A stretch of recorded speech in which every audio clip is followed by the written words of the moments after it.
En Encuentro con la Nación, temas de actualidad. Y bueno, ya se inició la recta final para elegir a quien sucederá en el solio de Bolívar, como suena de bonito, solio de Bolívar, al presidente Juan Manuel Santos. Y tuvimos unos resultados que vale la pena analizar. Sergio Fajardo, 15 senadores, todos de opinión. De mermelada, poco. Humberto de la Calle Lombana, 13 senadores, pero están divididos. Ya el senador, el exministro de gobierno, Cristo, dividió el partido, pero es producto de que hay un malestar inmenso con César Gaviria Trujillo, a quien las mujeres lo acusan de misógino. Les hizo bullying a una gran candidata como era Vivian Morales, a Sofía Gaviria. La sacó por la puerta de atrás, pero estas son mujeres de temple y uno meterse con las mujeres, señor Gaviria, es un complique tenaz. Germán Vargas Lleras sacó 16 senadores, pero dicen que todos enmermelados y cuestionados. Entonces ya hay una diferencia entre ese empate técnico entre Sergio Fajardo y Germán Vargas Lleras. Petro, uy, es que Petro, todo el mundo lo relaciona con Nicolás Maduro y se está hablando de la Venezuela, ya aquí traída a Colombia, poco. Iván Duque, pues el Centro Democrático, que como todos saben estuvo en la oposición todos estos años, o sea, fue un trabajo también de opinión, 19 senadores. Y la U, 13 senadores. La U, están divididos. Por ejemplo, hay unos que quieren irse para el lado de la calle. Hay otros que tienen la intención de estar con el Centro Democrático, entre otras, la U. La U no es unidad. La U fue una venia que le hicieron a Uribe. Y la esencia de la U es Álvaro Uribe Vélez, pues muchos consideran que la U se va a ir para donde Álvaro Uribe Vélez. Bueno, pero eso es la dinámica de la política. Y solamente, pues aquí hablamos es con números. Entonces queda claro. Sergio Fajardo, 15 senadores de opinión. Humberto de la Calle, 13 y están divididos al interior. Germán Vargas Lleras, 16, muy cuestionados los senadores. Iván Duque, pues 19, Centro Democrático y la U 13. Pero tengo dos invitados para analizar los temas básicamente económicos. Está la doctora Florestela Quiroga Mora, ella es contadora gran colombiana, especializada en pedagogía y docencia universitaria de la Universidad La Gran Colombia, doblemente titulada en esta universidad, esta importante universidad, la presidenta nacional del Colegio de Contadores Públicos de Colombia.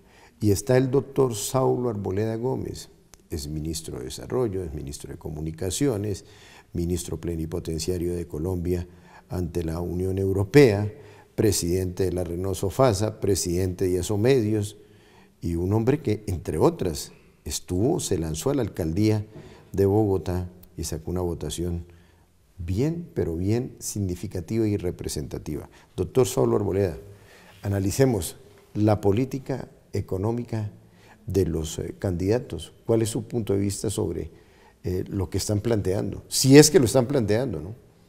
Yo pienso, doctor René, que este es uno de los puntos más importantes que va a debatirse en esta contienda presidencial que se inició antier, porque prácticamente se inició antier ya después de superadas las elecciones parlamentarias sobre las cuales usted ha hecho un excelente resumen. Me parece que el tema económico va a ser fundamental, mucho más cuando hay dentro de del ramillete de candidatos personas como Petro, que ha dicho que va a intervenir la propiedad privada, particularmente, por lo menos eso fue lo que dijo, falta ver qué otras cosas va a hacer que no dijo, pero ya dijo que iba a intervenir los lotes inexplotados, los lotes rurales.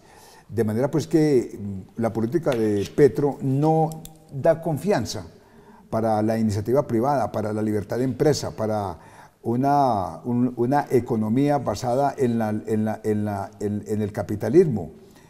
Claro, capitalismo social, pero en el capitalismo de todas maneras. Y me parece que el país puede estar tranquilo con los otros 4 candidatos que figuran, digámoslo así, en el pelotón puntero, que son Germán Vargas Lleras, Sergio Fajardo, Iván Duque y Humberto de la Calle. Ellos 4, y sobre todo pues el que sí se ha pronunciado de manera muy clara, curiosamente, pues, ha hablado poco, pero en esto sentó ya una posición definitiva, fue Sergio Fajardo, al decir que iba a respaldar y a estimular la actividad económica a través de la libertad de empresa. Además ya tuvo oportunidad de demostrarlo como gobernador de Antioquia y como alcalde de Medellín, pero igual estoy seguro que Iván Duque, Germán Vargas y Humberto de la Calle mantendrán también esa economía basada en la libertad de empresa, en el capital social, en el capital con sentido social, cosa que no es lo que va a hacer el candidato Petro, que ya como alcalde de Bogotá demostró que es amigo del intervencionismo de Estado, de que el Estado intervenga expropiando, si es necesario, bienes de los particulares. En ese orden yo me siento tranquilo, pero particularmente tuve la oportunidad de mirar la propuesta del candidato Sergio Fajardo y me dio total tranquilidad. O sea, lo que plantea Petro, para una primera síntesis, es que se viene, si él llegara a ganar, se viene para Colombia una venezolización de la economía. Yo creo sobre todo porque es que Petro no dice todo lo que va a hacer. Y cuando es elegido, como sucedió en Bogotá, tomó unas decisiones que iban contra la libertad de empresa, contra la propiedad privada, que me parece que es un alto riesgo si llega a repetir esto en la eventualidad de que sea elegido presidente de la República. Muy bien, doctora Florestela Quiroga Mora, sobre este tema, un concepto de los contadores públicos que sí que tienen que ver en el manejo de las finanzas y la transparencia. Claro que sí. Pienso que este año 2018 es un año absolutamente crucial para un tema que el gobierno que ya termina, que es el del doctor Santos, pues es el asunto que tiene que ver con la paz, con el proceso de paz. Venimos ya de una dinámica en donde presuponemos que ya el conflicto armado está terminado, pero existe una cantidad de compromisos, una cantidad de acuerdos firmados que están pendientes por implementarse y yo veo ahí una incertidumbre muy grande. Por lo tanto, sí es cierto que este año 2018 no solamente es crucial, sino que además en este momento, y ya que inicia la etapa final pues, de todo este proceso de elecciones de urnas, pues es sin duda alguna es el llamado para todos los colombianos que pensemos exactamente qué queremos, si queremos darle continuidad a este proceso, cómo se va a dar continuidad a ese proceso, qué tipo de paz es la que queremos y obviamente mirar cada una de las candidaturas, pues hay 5 candidatos, miremos con relación a este tema, qué bien. Para mí es muy importante eso porque creo que Colombia merece un camino de paz y si ya están establecidos los acuerdos, pues entonces miremos cómo va a ser ese proceso de implementación. Creo que ahí hay un grado altísimo de incertidumbre en mi concepto. Muy bien, una pausa y ya regresamos.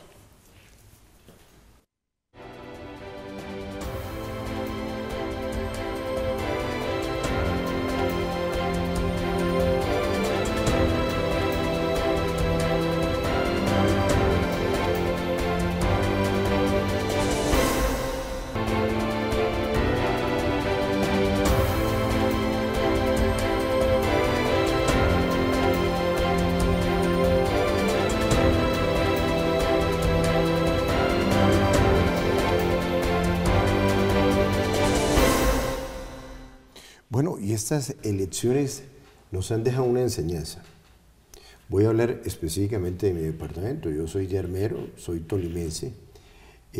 Siempre encontré que en el departamento del Tolima salían senadores a gran aire. Jaime Pava Navarro, Guillermo Angulo Gómez, Maximiliano Neira. Eso por el lado conservador. Y por el lado liberal ni se diga. Caicedo Espinosa, la época del liberalismo, la época de gloria, cuando era el duelo entre Turbay Ayala, Alfonso López Miquelsen y Carlos Lleras Restrepo. Todos tenían sus senadores. Tolima, 8 o 9 senadores. Precisamente el analista tolimense Alfonso Gómez Méndez dice, y se acabaron, desaparecieron los senadores en el departamento del Tolima. Mi departamento, al que tanto quiero, que ustedes saben que lo promocionan muchísimo, hoy es sinónimo de corrupción. Se robaron el dinero de los Juegos Nacionales. ¡Qué horror! Fuera de eso, nos quedamos sin representación. Fuera de eso, tenemos un gobernador que tiene un pie en la cárcel y otro afuera. Y ya la gente no acepta que diga que el gobernador actual va a imponer el gobernador que lo va a reemplazar. Ya la gente quiere líderes nuevos. Y gracias a Dios aparecieron 2 personajes. Uno importantísimo, Leonardo, el general Leonardo Barrero Gordillo. La gente lo está pidiendo como gobernador que encabece un movimiento cívico. Hizo la aparición otro hombre del departamento, que entre otras se acostó siendo senador, pero comenzó a funcionar esa registraduría en la costa y hoy está que entra y que sale, pero es considerado el mejor congresista, el mejor representante a la Cámara, Alfredo Molina Triana.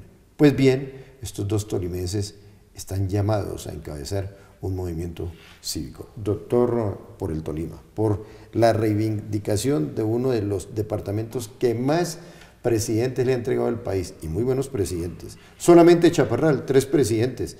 Darío Echandía Olaya, gracias. Manuel Murillo Toro y José María Dionisio Melo, solamente Chaparral. Honda, uno de los grandes presidentes, Alfonso López Pumarejo. Ahí en la parte de Coello, Miguel Abadía Méndez. En la Junta Militar, pues dos personajes que hicieron historia, el general Gabriel París Gordillo y el general Deogracias Fonseca. Pero hoy el departamento no tiene liderazgo, departamento caracterizadamente democrático. La corrupción lo tiene al borde del knockout, pero vamos a recuperarlo.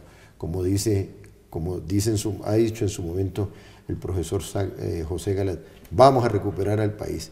Doctor Saulo Arboleda, predial de Bogotá, ¿cómo le parece que aumentaron los impuestos de la noche a la mañana?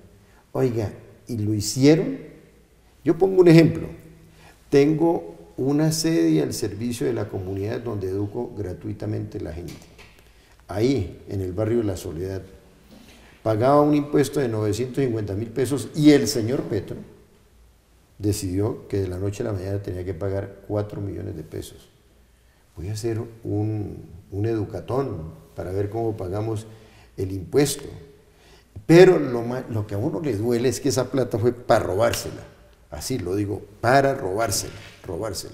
Y para comenzar a colocar obstaculizadores en la vía. Bogotá necesita vías y resulta que las estamos cercenando. Esto del predial de Bogotá, ¿cuál es su análisis? Mi análisis es que es un impuesto ya casi confiscatorio. Perdón, doctor Saulo, excuse. Si usted no paga hoy, mañana lo embargan. ¿Cómo no? Ha subido, como usted bien lo indica, vertiginosamente desde los gobiernos, curiosamente de izquierda, empezaron a subir fuertemente el impuesto predial. Las tres alcaldías de Lucho Garzón, de Samuel Moreno y de Samuel Moreno, Petro, para robársela toda. Y de Gustavo Petro, subieron por ascensor los avalúos catastrales y en consecuencia el impuesto predial. Y el Consejo de Bogotá actual también, hay que decirlo, le dio facultades al actual alcalde para también hacer reajustes que llegan hasta un máximo del 20%, en una coyuntura francamente muy complicada, porque es que hay un exceso de oferta de finca raíz en el mercado y los precios comerciales, los avalúos comerciales están bajando, a tal punto que ya están casi nivelando los avalúos catastrales a los avalúos comerciales.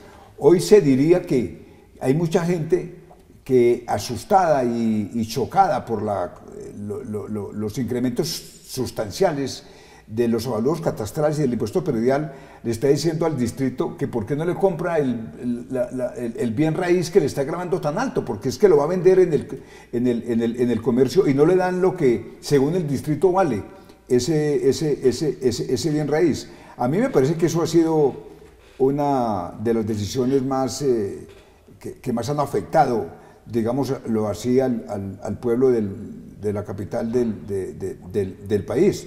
Y hay mucha gente que realmente no tiene con qué pagar esto, porque es que no tienen el bien para rentarlo, sino para vivir.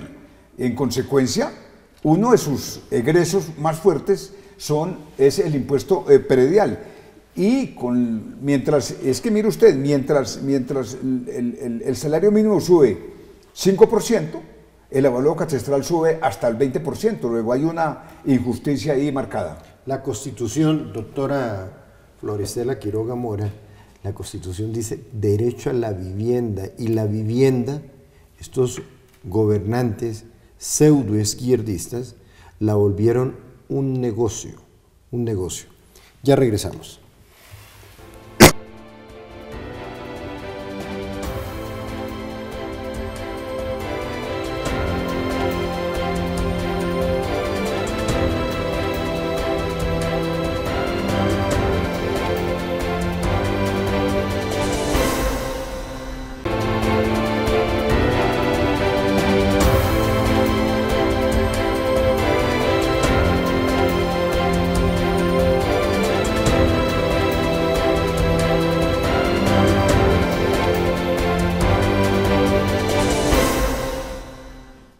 Doctora Florestela Quiroga Mora, presidente nacional del Colegio de Contadores Públicos de Colombia, gran colombiana por excelencia, haciendo este recorrido, uno lo que encuentra es que tenemos un sistema dictatorial en materia de impuestos.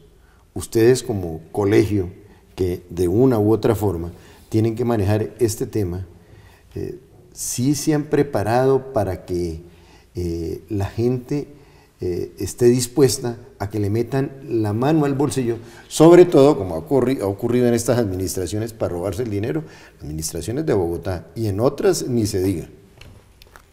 Pues, a ver, una profesión que tiene que dar o ser garante de la sociedad de todo aspecto que tiene que ver con la economía nacional, pues es la contaduría pública. Y en esencia uno diría, bueno, ¿qué hace de pronto el gremio para mirar este tipo? Yo diría que sí, atropello, porque la verdad no conozco de fondo, y creo que los ciudadanos en general no conocen cuál fue de fondo el estudio que hicieron para poder pues establecer esas tarifas, cuál fue finalmente la media o bueno, la métrica que utilizaron para poder haber determinado todas estas tarifas. Como profesional tengo que decir que las empresas y las personas que tienen sus viviendas, que obviamente tienen que reportar en su patrimonio, en su liquidación de impuestos, pues obviamente estos bienes tendrá que mirarlo de qué manera es que tiene que hacer esos registros en el momento que hacen la presentación de su impuesto. Sin embargo, y a pesar de toda la confianza que ha puesto el Estado con nosotros, porque nos ha delegado una cantidad de normas, nos ha dado toda la confianza para hacer funciones que solamente un profesional como el contador público puede realizar, ninguno otro.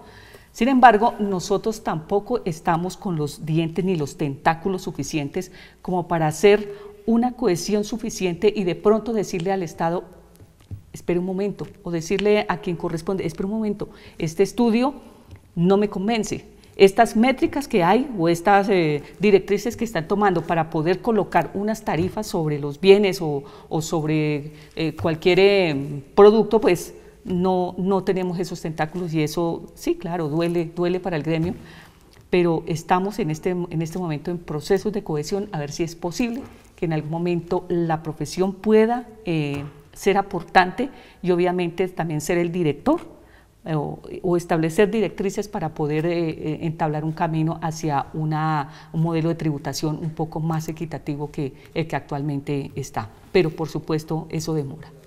Bueno, lo único cierto es que Samuel Moreno, hoy detenido, privado de la libertad porque se robó la ciudad, se robó la ciudad. Yo recuerdo mucho a Samuel Moreno. Yo aspiré en alguna época y me dijo, en el Hotel Tequendama, me dijo, sin plata, maestro, no vas a salir. Le dije, pero siempre tendré mi conciencia tranquila. Usted va a terminar en la cárcel. Si me está viendo, recuerde lo que le dije en el Tequendama. Doctor Saulo, y bueno, y Samuel Moreno fue el que le hizo la campaña para que Petro llegara a la alcaldía de Bogotá. Es lo mismo, es una demagogia barata. El caso de la venezolización es muy claro, y nos quieren traer ese modelo aquí a Colombia.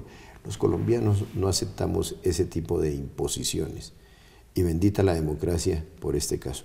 Doctor Saulo, finalmente, bimestre, hagamos un resumen del bimestre de la economía colombiana. Siento como un toquecito de maquillaje en las cifras, no me transmiten credibilidad estas que ha entregado el DANE. Pues sí, doctor René, sorpresivamente, pues según las cifras oficiales, la industria creció en este primer bimestre. Yo particularmente pues no lo veo como tan claro, porque la verdad es que uno de los sectores más golpeados, y no hay razones para que se esté recuperando, es la industria, la manufactura, las confecciones, en fin. Pero según el gobierno, crecimos más en el primer mes del año, enero del 2018, con respecto a enero del 2017, mes en el que la economía decreció 1%, o sea, fue de menos 1%. Según las cifras del DANE, el primer mes del año crecimos 1%. Claro, está comparando mes con mes, que no es una comparación es una comparación absolutamente estricta y así debe ser, pero es un mes de poca actividad económica, el mes de enero. Usted sabe que todas las empresas dan vacaciones colectivas, la gente se reintegra en el día 15, 18 del mes de enero, la gente que se dedica pues a la fabricación y a la industrialización y al trabajo en las empresas. Desde luego también para el sector público se aplica lo mismo, pero aquí estamos hablando del crecimiento de la industria. Yo creo que es un buen síntoma, pero sí esperaría, sobre todo en esta época preelectoral, a que transcurran unos meses más y ojalá que podamos crecer por encima del 1.7 que crecimos. El PIB creció, el PIB colombiano 1.7 en el 2017 y 1.7 en el 2016. Estamos en 2 años consecutivos de crecimientos muy bajos, por debajo inclusive del crecimiento demográfico. Luego son en términos netos crecimientos negativos. Ojalá que este año por lo menos se cumpla la meta del 2.5% prevista, y ojalá que al final de estas elecciones, como usted bien lo ha dicho, Gerney, elijamos los colombianos un presidente que le dé plena tranquilidad al sector privado para que la inversión llegue, para que se genere empleo productivo y para que el empleo formal pueda alcanzar niveles mucho más altos de los actuales. Doctora Florestela Quiroga Mora, uno de los énfasis que se hace en la Universidad de la Gran Colombia, y usted es gran colombiana, contadora en la Universidad de la Gran Colombia, y una de las esencias de los que han desarrollado la universidad, como el caso del profesor José Galat, por supuesto tengo que mencionar al doctor Horacio Gómez Aristizábal, es la transparencia, los principios y valores éticos y morales. La ética es una de las asignaturas claves en la Universidad de la Gran Colombia. Ustedes, con motivo del Día del Contador, el 1 de marzo, pues del Contador Público, hicieron un acuerdo de transparencia y ética profesional. ¿Tiene algún significado y alguna correlación con la enseñanza que usted recibió en la Universidad de la Gran Colombia? Claro que sí.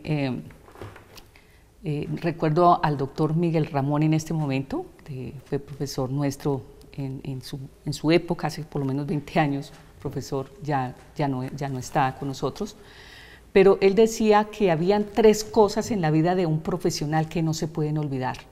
Uno, pues obviamente la mamá de uno no se puede olvidar. Lo más bello que uno tiene. Tal vez. Y la abuela, ¿no? Y la abuela. Y la abuelita. La otra es la patria.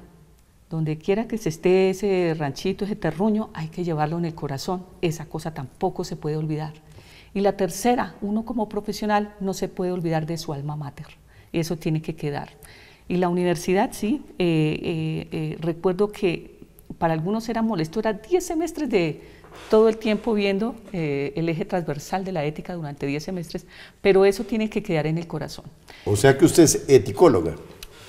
Digamos que soy, trato de serlo, trato todos los días de hacer lo mejor posible el camino profesional que llevo, para poder obviamente ser un ejemplo para las nuevas generaciones y obviamente para mis colegas. Pero sí, efectivamente, el Día de la Profesión, que a propósito es un deber de cualquier profesional, celebrar el día de su profesión, eso es un deber. Y en el marco de esa celebración, nosotros en el gremio llegamos a la conclusión, después de una reflexión, de que nosotros cumplimos un deber social, pero desafortunadamente, como estamos en una sociedad enferma, con un virus, así como le da a uno gripa, entonces se extiende a todo el mundo, resulta que la corrupción es casi lo mismo. Eso es como un virus y la gente comienza a actuar mal y resulta que los que medio actuamos bien, como que vemos eso normal y como que no hay diferencia entre actuar bien y actuar mal. Entonces eso se va volviendo como una epidemia. Entonces dijimos, no, hay que hacer un alto. Es cierto que en muchos casos de corrupción, con culpa o sin culpa, por omisión o a sus espaldas o como sea, en muchos casos de corrupción están inmersos algunos contadores. Y eso, por supuesto, hace que no se hable mal del contador que hizo mal, sino de la profesión. Y eso hace que una profesión que tiene confianza social, pues comience a tener crisis en esa confianza que tiene por parte de la sociedad. A raíz de eso, nosotros propusimos hacer un alto, reflexionar y firmar de manera conjunta un acuerdo para hacer nuestra labor un poco más transparente y obviamente bajo unos compromisos éticos. Firmamos 5 compromisos los profesionales y 1 los estudiantes. Pues le regalo un documento a nombre del programa Encuentro con la Nación, de aquí de nuestro ingeniero, que me está diciendo que no se me olvide regalarle el libro de Principios Éticos con Responsabilidad Social. Doctor Saulo Arboleda, 30 segundos, un mensaje de positivismo para fortalecer nuestra democracia. 30 segundos. Que vamos a votar acertadamente para que en mayo, ojalá en primera vuelta, o si no en junio en segunda vuelta, elijamos los colombianos una fórmula de presidente y vicepresidente que nos permita recuperarnos económicamente en cuanto a nuestro crecimiento del Producto Interno Bruto, generar empleo productivo y recobrar la confianza en Colombia. Lo que más me encanta, mujeres en la fórmula presidencial como vicepresidente, Clara López Obregón, tengo una profunda admiración por esta mujer. Claudia López, una mujer de temple, una mujer de carácter, de decisión, y una muy estructurada, Marta Lucía Ramírez. Son fórmulas vicepresidenciales. Bueno, Vargas Lleras escogió a alguien que no es propiamente una mujer, pero bueno, cada quien lleva en su equipo al que quiere. Que Dios les bendiga.